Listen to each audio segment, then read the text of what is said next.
Hello world, welcome back to week 9 and week 10 BUMPDATE. We're late We're because a lot late. we're only a week late because life has been insane and this pregnancy is taking all of my energy.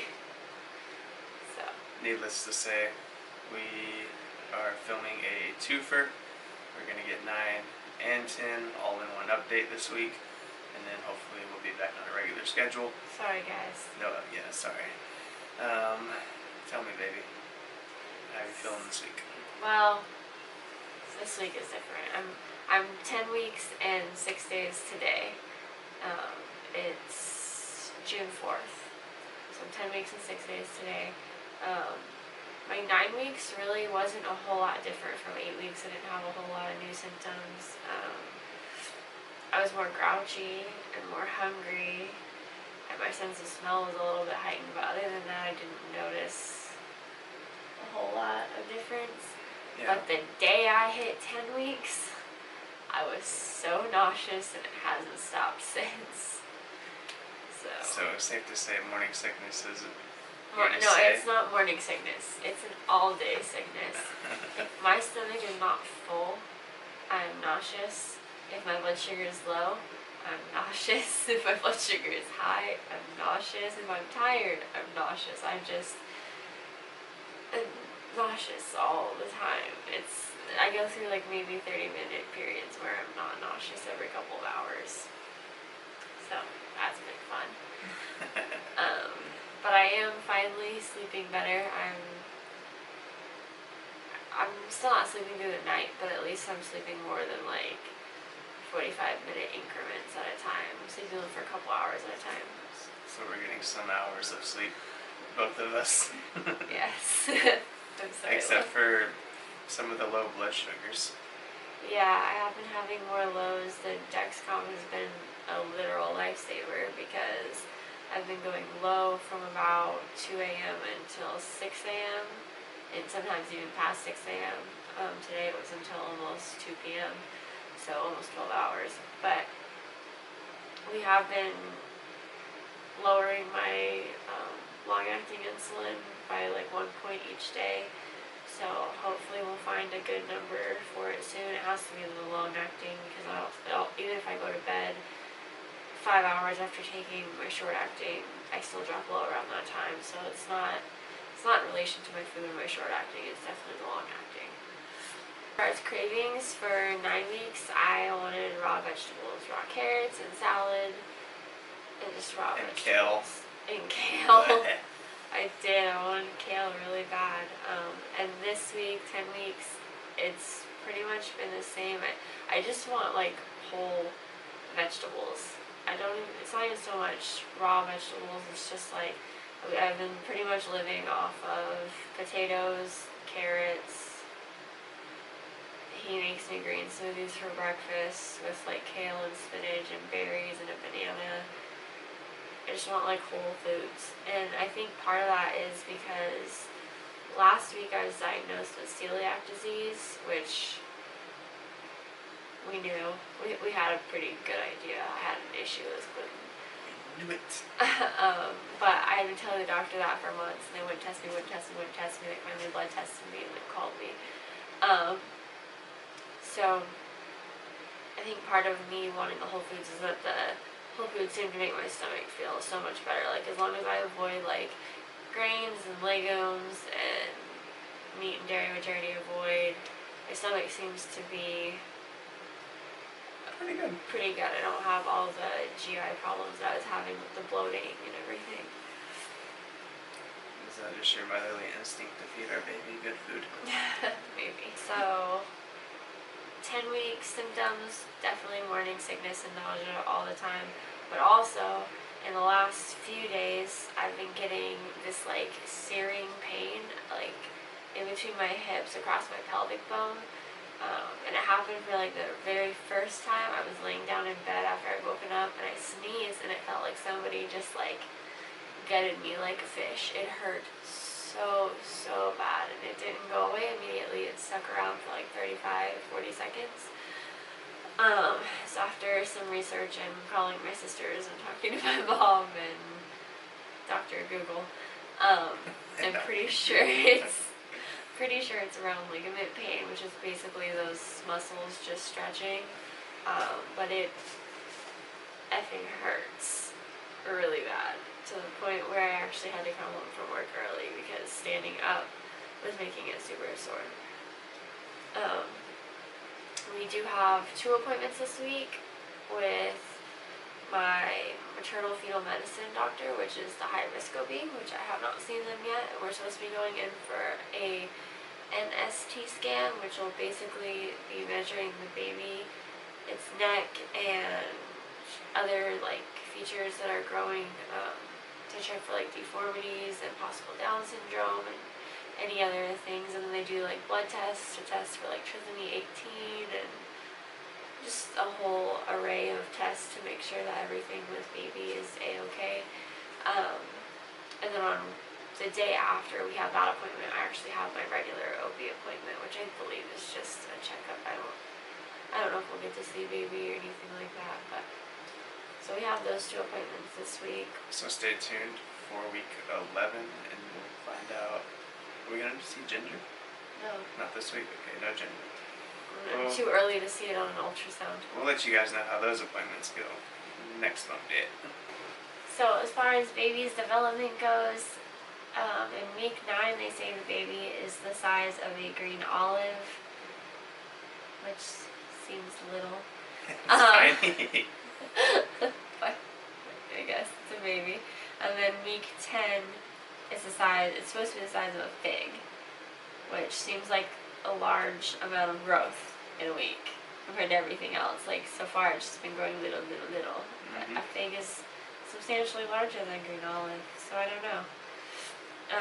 And in week 9 the baby starts developing like facial features. In week 10 it's supposed to be able to like grasp their hand. They're supposed to have muscles so where they can actually like grasp their hand, they can touch their own face, they're supposed to be able to start moving in there. Large developmental milestones. Okay, so our baby's got hands and fingers and Baby a little has nose fingers and toes. and a little ear. It has ears, but everything that I've read says the ears aren't necessarily like on the sides of their head. Their ears are just like developed. I don't really know how that works. Just move to the side of your head. I guess. I don't know. I was only a baby once and I don't remember. Thankfully we don't remember being babies. As far as things that we bought for the baby this week, I believe I am 100% done building our cloth diaper stash. And I know there's a possibility the covers that I've bought won't fit right. I won't like them. I get that. But they are supposed to be like the most universal fit ones you can possibly get. They have all kinds of different snaps to adjust the size. So eventually I'll make a video showing you what I've gotten as far as cloth diapers go. We are going the cover and pre-fold route. I have bought everything secondhand, and our entire stash as of right now has cost me $170. So if I don't have to purchase anything else, they say it's like $2,000 a year per baby to use disposable diapers. So we're saving a lot of money. And like $1,800, 18 plus. Since this is brand new to me, I don't have any other experience, so it's not like it's going to be weird or gross. But it could be weird or gross. So, he's never changed a diaper. So this either way, is a whole new territory for him. Mm-hmm. So I mean, I guess at least he doesn't know the convenience of disposables. I will say the flip covers are cool though, and they're organic cotton. No. The flip covers are not organic cotton because the pre-folds are all organic cotton. And I did buy them all used, but 90% of what I have is still brand new in packages because the lady just didn't like the pre-fold cover route. She wanted all-in-ones. So she had all those and wanted to just go ahead and get rid of them. I have like 24 newborn size. Right now I have 12 smalls, which I know I'm going to need at least 12 more smalls, and I'm working out a deal with another lady for 12 more of the organic pre-folds and smalls for like 20 more bucks. So total the stash will cost me like $200. Major savings. Yeah. We don't have a whole lot of other updates. It's been a crazy 2 weeks. His brother from Puerto Rico came into town. Other brother had a wedding. His other brother had a wedding. It was Memorial Day weekend. This last weekend, we literally just took the whole weekend to just stay home and relax. Well, I relaxed. He worked on our house. For those of you who don't know, we are building a tiny house, a 400 square foot shed that we have basically. It's not a shed anymore. It's a house now. It's not a shed anymore. It is a house. He is almost completely done framing the exterior walls. We're hoping to have that done by like end of August, September. So not super long before the baby by comes. the end of summer, and we can get everything moved in, situated, and baby ready.